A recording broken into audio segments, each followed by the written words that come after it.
Former Virginia Tech football player Isimemen Etute had his arraignment hearing today. He entered a plea of not guilty on charges of second-degree murder in the death of Jerry Smith last year.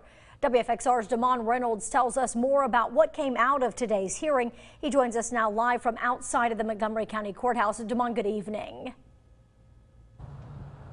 Kathleen, good evening. During the hearing, the defense introduced two new motions they say need to be ironed out before the trial begins next week. Now, the first motion being to exclude consideration of a law called the, quote, the gay panic defense, which was passed by the General Assembly in 2021. Now, this law prohibits the use of a person's perceived gender or sexual orientation as a defense. Now, Etute's defense attorney, Jimmy Turk, says the new law should have no bearing in this case. Now, Etute allegedly kicked Smith after discovering he was a man. Investigators said the two had a sexual encounter in which the Virginia Tech student thought Smith was a woman. Now, the second motion filed by the defense asked the judge to allow some witnesses to remain anonymous. Now, I spoke with attorney Turk, who says some of the witnesses that may potentially come forward on Etute's behalf have been in a situation like Etute's with Jerry Smith or, quote, Angie Renee, which was the name he used during that time. Now, the defense say it poses a risk of physical retaliation or mental harm to those who may come forward.